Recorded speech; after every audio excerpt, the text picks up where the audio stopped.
You're keeping that in. I am not. Welcome back to the Born Blondes podcast. I'm Randa. I'm Aubrey. And welcome to our sixth episode. Our what? Our sixth. Oh,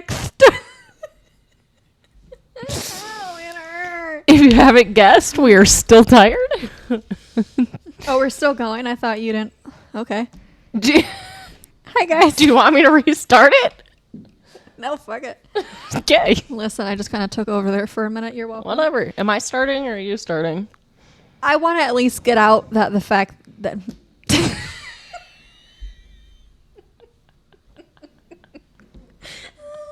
Apparently I have a list. What are we getting out? Not the words. This is our sixth Murder Monday episode, which means this is our sixth killer. Serial killer. Thrill. You may go first. Okay.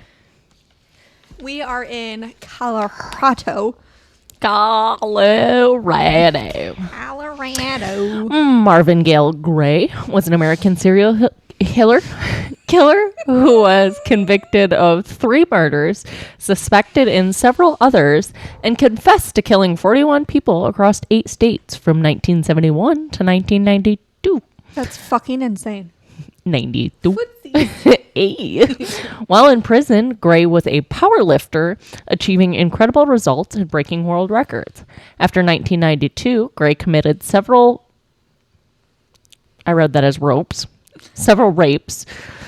and murders. Did I spell it wrong? No, of fellow inmates, and because of his physical, not psycho, I'm okay. Hey. And because of his physical strength, exceptional measures against Gray had to be taken, and he was put in a high-security prison's solitary confinement cell with restrictions of movement in the prison.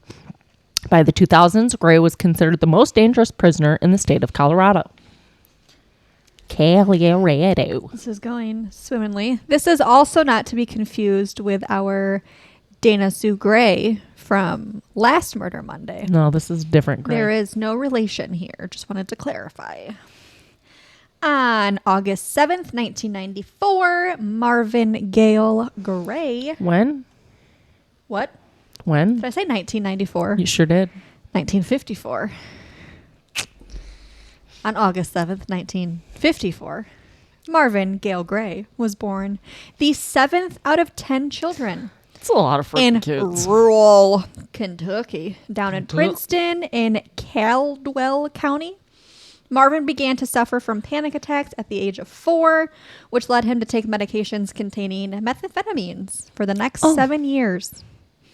Sounds wonderful. So we have a 4-year-old taking meth. Beautiful. Amphetamines. Beautiful. For the next 7 years, 7, 8, 9, 10, 11. 11 years. What? He was 11 years old? Huh? Math? Continue. In 1965... In 1965, Marvin's panic attacks ended after his father passed away from a heart attack, leaving the responsibilities of raising the children and family finances to Marvin's mother. During this time, Marvin had less parental care, which caused his behaviors to change drastically, causing his grades and discipline to crash. At the age of 12, Marvin was arrested for the first time and convicted of infiltrating into foreign property and theft, and was detained in an institution for juvenile offenders. That was a lot of words. I had to kind of choke that out. That is a lot of words. So basically, Homeboy's panic attacks were because of Dad. Supposedly. But then after Dad died, he was kind of better, but also like Not. lashing out. Anywho. While institutionalized.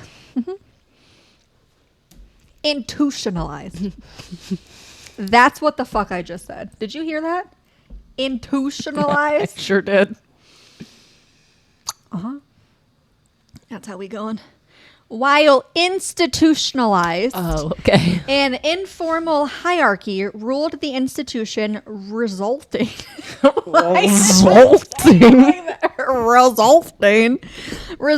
in the youngest and most physically weak subject.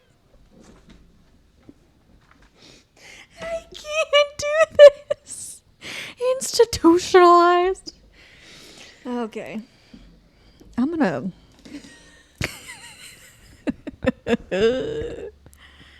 You know, you think that we would learn not to do these, but here we are still doing them. While institutionalized, an informal hierarchy ruled the institution, resulting in the youngest and most physically weak being subjected to humiliation and sexual violence. All of this caused Gray's psycho-emotional state to change, rightfully so.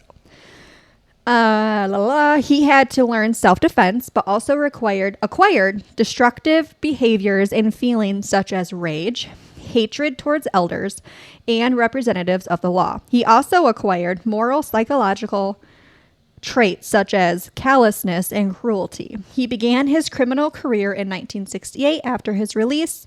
On the first day of school, he was expelled for thefting. What? Thefting? Huh? It literally says he was expelled for thefting school officials and carrying deadly weapons. Thefting? Who the fuck? Who's our researcher? I'm sorry. Thefting? Is the researcher in the room with us? What the fuck is thefting? Google it and get back to me. Oh, listen. We will get there. Not today. Not we will probably not next week. Probably not the week after, but eventually. One of these days. At 16 years old in 1970, Gray broke into his neighbor's garage and stole a weapon from the car. A few days later, Gray committed several more thefts and attacks while threatening his victims with a pistol. I wonder if thefting was supposed to be threatening. I don't know. Anyway. I'll do a little Google. Girl. The fuck did you just say? Girl. Gray was then arrested and accused of robbery, burglary, illegal possession of weapons, and the threat of murder. In 1971, at 17 years old, Gray was sentenced to 5 years in prison, where he later transferred to the Kentucky State Prison in the city of Eddyville. The prison is known as the Castle, and it is a 100-year-old stone prison. Perfect. Thefting is essentially just theft. Got it. So robbing. Essentially. This is a robbering. Robbery. Stick 'em up. This is a robbering. Gray took up powerlifting, developed a tattoo addiction, and became passionate about the concept of white supremacy during his incarceration. I also have a tattoo addiction. I'm so glad that's the one you said and not the other one. Even though I know that's not true. Anyway. Wow. You think so highly of me. It's a joke, bitch. Rude. No, yeah, hello. I also have a tattoo addiction. I wish I could get more. In early 1975, he was released while weighing 220 pounds and standing 6'3". And because of powerlifting, he had great physical strength. Buffy boy. Gray's older brother, Eugene, insisted he move to Denver, and he found a job in the city center at the O'Neill Hotel. By the summer of 75, Gray and his friend William Felder were arrested on charges of assaulting and allegedly shooting police officer James Datzman. Oh, hell. Officer Datzman was investigating the murder of 26-year-old Joseph Didier. Is that what we agreed on? I think it's Didier. Didier, who had been killed by the hotel earlier that day. During this time, Gray and Felder opened fire at Datzman. What? You said killed by the hotel. Like the hotel killed him? The hotel murdered him. He was just outside around near the hotel. Sorry, the way you said that was just like my first image of a hotel just stabbing a motherfucker. Anyway, continue. Datsman survived and told the court that Felder was the shooter. While at trial, Gray claimed that he was the shooter, but the court saw Datsman's testimony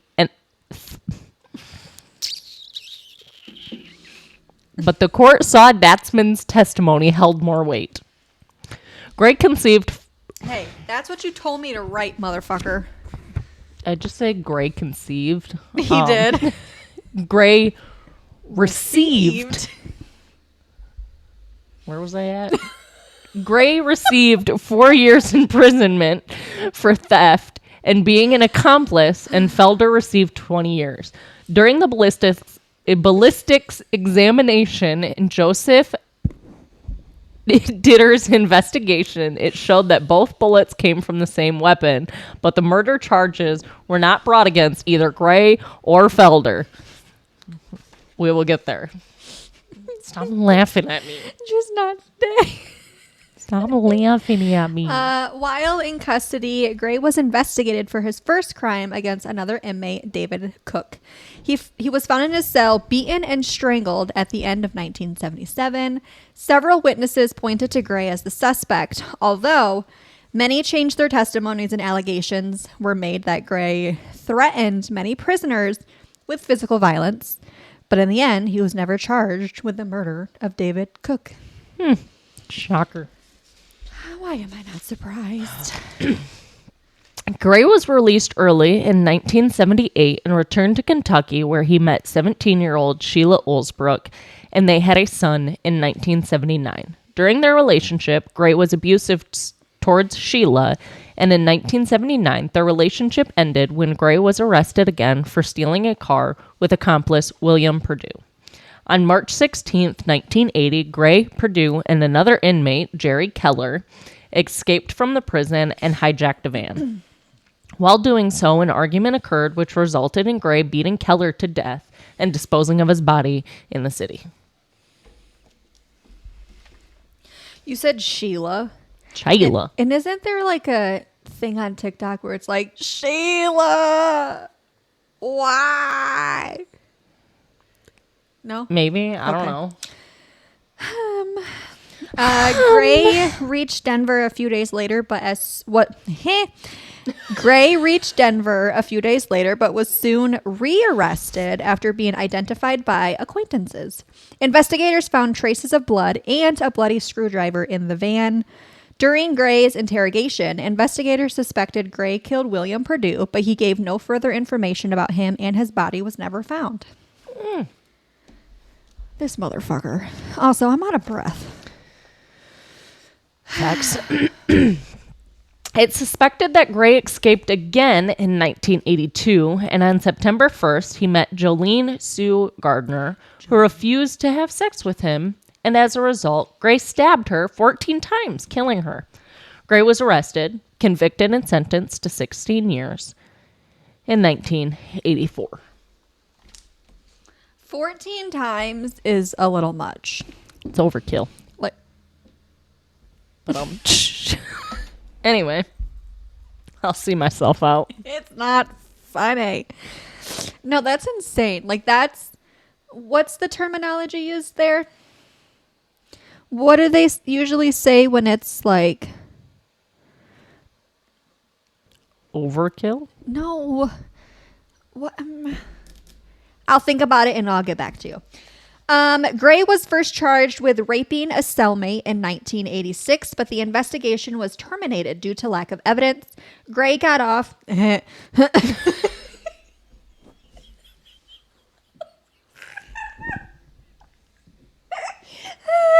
the motherfucker did.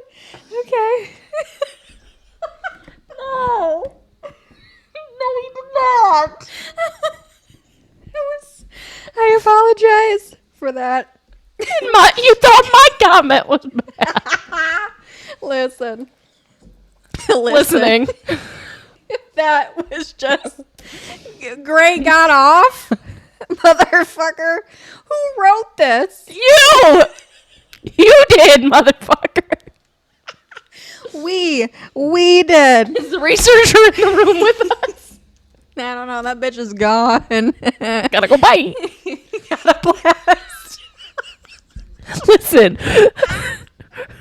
Research versus recording, 2 different breeds. It's like Chicago. What happened at the coffee shop stayed at the coffee shop, but it's also on this paper apparently. Did we finish this one at the coffee shop? We sure did. Okay. We pretty much started it there too. No, we started it here. Anyway. I said pretty much. You're wrong.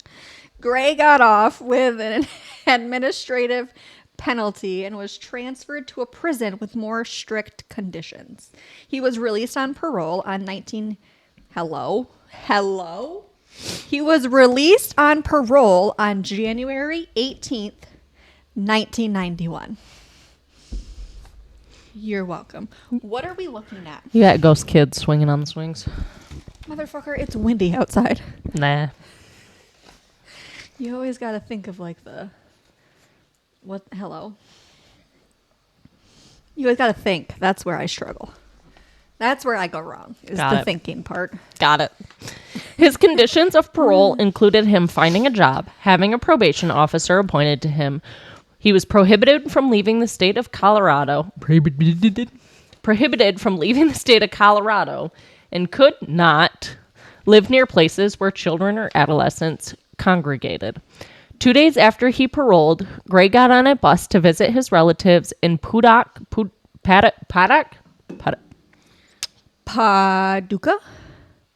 That one. Paducah, Kentucky, which violated his conditions of early release. Upon his arrival, his family feared his temper, reputation, and were warned by the police officers to be vigilant, so they forced Gray to get back on a bus and return to Colorado. Motherfucker, they were like, you gotta go. Get to the chopper now. Put that cookie down. Okay. While back in Colorado, Gray had several odd jobs until he was arrested in 1992 for burglary. Given his track record and the violations of his parole conditions, the court gave Gray life imprisonment, and from that point on, he was never released again. The end of... Oh, I'm just kidding. Well, why do you keep getting these short paragraphs and then hand it to me and I got like... It's just the luck of the draw, baby. Because they know that you would do better with reading, but this time we're like flopping. Do you want me to read it? During the time of his arrest in 1992, Gray weighed 280 pounds and was still invested in powerlifting for several years. He's a brick house. Brick house.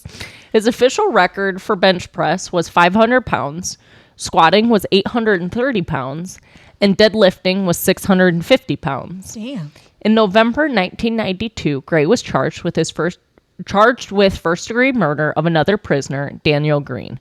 Gray blamed Green's murder on 2 black cellmates, but 5 other inmates testified against Gray, but he was never convicted of the murder. Shocker. Facts. I feel like that's a trend here. It always is. In early 1993, he was transferred to another prison, but on July 19th, he beat and raped 27-year-old cellmate Gary Hilton. Less than a week later, Gray committed a similar crime by raping James Mervyn. Homeboy's got like a fetish. Literally. Afterward, Gray was transferred to Colorado State Penitentiary, a special high-security prison, and exceptional measures were taken against Gray. Good. Now, sorry. No, you're not. This motherfucker could have gone on to be a famous and well-known powerlifter. Could potentially. Inmate maybe. powerlifter. Well, I mean, if he didn't... He was setting a bunch of records in prison, so... That part... I just feel like if he would have been, like, doing, like, good graces and Head stuff, down and go to the gym. that part, and, like, you could have gotten out and then been successful. But you wanted to do all of this mumbo jumbo. Meow dear. That. Did you stop here? Mm-hmm. Beginning in 2000, Gray started to show signs of deviant behaviors by confessing to murders he'd never been accused of committing. By December 22nd, he confessed to 23 murders. He was taken to court but threatened to kill his lawyers that were appointed by the state. By March 2001, Gray had confessed to 31 murders and was interviewed by the Denver Post, where he revealed the details of his criminal career. And that article will be linked in the description. It's a pretty decent read. It is a good read. It was just too long for the video. Gray admitted to committing his first murder in 1971 at the age of 18 years old. Damn. Almost 26 years after the murder of Joseph what did we say? Ditter. Gray confessed Didier. Gray confessed that it was him who committed the murder and attempted murder of Officer James Dadsman. After his release in 1978, he met Sheila Olsbrook. Sheila. He stated that I'm so sorry. it became necessary to control his 17-year-old girlfriend. In his attempt to do so, he allegedly committed a series of 7 murders in the state of Nebraska, Tennessee, Iowa, Kentucky, and Illinois. What? Why do you have to commit murders to Control your girlfriend?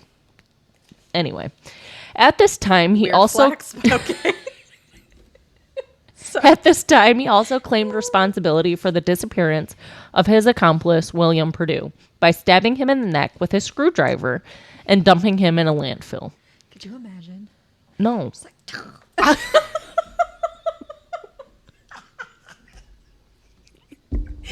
Rude. Another murder Gray confessed to was that of a man in the state of Indiana in 1982. Did that really hurt? I'm sorry if that hurt. Got fucking daggers for fingernails, and you're just like, let me see if I can stab you. Rude. It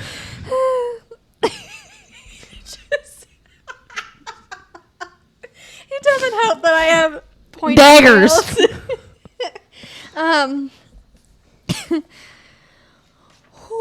Yep. Okay.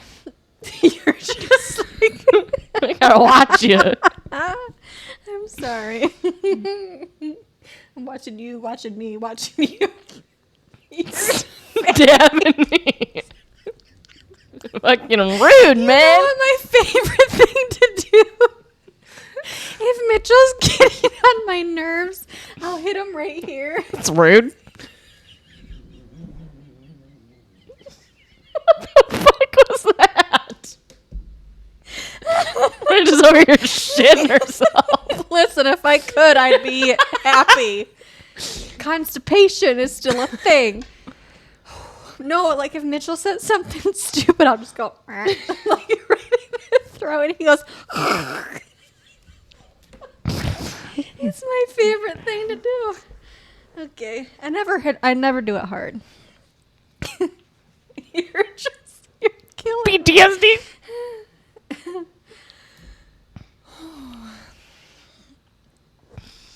Okay. Gray stated that he committed the most murders during his last release in 1991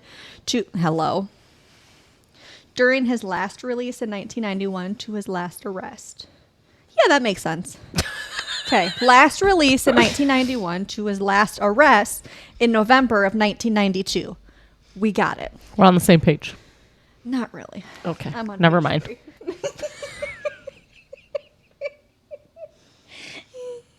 This is great, guys. I feel We'll like get there we always get the eventually. laughies on these episodes. Dingy. The laughies. On the ones that are not a very serious conversation. They're not a very serious conversation. I mean, the ones that are more of a serious conversation is when we get super laughy. correct. He described in detail the murder of a young man in San Francisco, afterward throwing the body in a dog kennel. Oh, During this dinner's year, ready.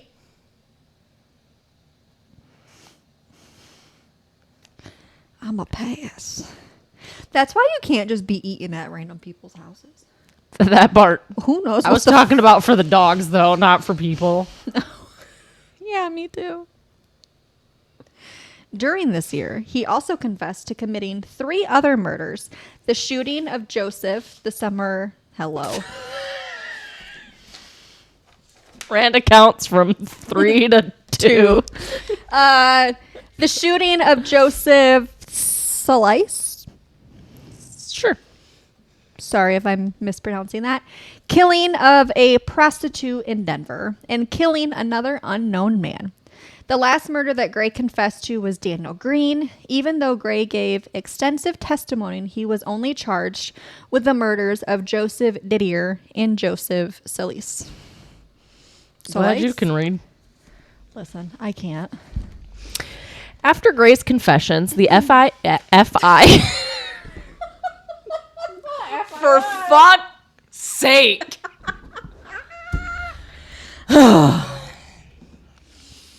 After Gray's confessions, the FBI became interested and started their own investigations because the credibility of his testimony caused controversy. In some instances, Gray described the details of the murders committed and even provided some indirect evidence which made it difficult to ignore his confessions. In 2001, he was required to take a polygraph test, which confirmed the truthfulness in the confession of at least 18 murders, but the test results were deemed invalid due to the fact that Gray was taking medications. Bruh. Bruh. Why would the medication throw off the lie detector test? I have no idea. Because if it... what's that? How's that song go? I know you see it. I know. She don't see it. I don't know it. I don't know. Hello. No, because like the lie detective. Hello. The lie detective, FBI agent, friend, sister, cousin. Harold. The fuck are you rambling on about? I don't know. I don't know either. Just filling silence here. Harold. Get the fuck out of here.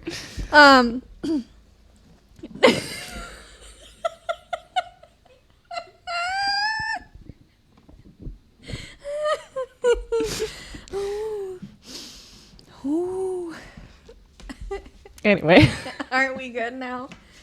I just wanted to say, like, the lie detective test kept coming back like he was telling the truth, but they weren't, like, accepting it because he was taking medications. Like, how was that a thing? Some medications can lower your heart rate.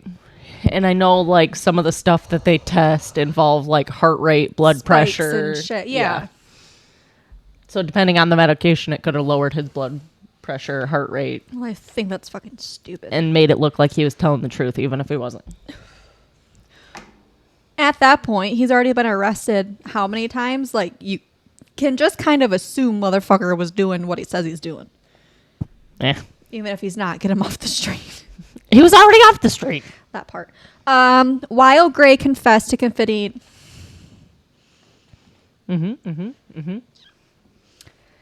Yep. Confitting. So what I said. While Gray confessed to committing many murders, prison psychologist George Levy thought that only 4 or 5 are true. In some instances, there were big discrepancies in dates, geographic data, and seasons when the victims were allegedly killed, leading investigators to believe Gray lied. Shocker. Levy also stated that Gray's statements could be pure fantasy, and in his opinion, the reason for his deviant behavior was social deprivation. Gray was assigned a forensic medical examination revealing that he He has antisocial disorder. Okay. Dude, I can't do this. In 2002, Gray made another confession of killing 5 women in his hometown of Princeton in June 1992.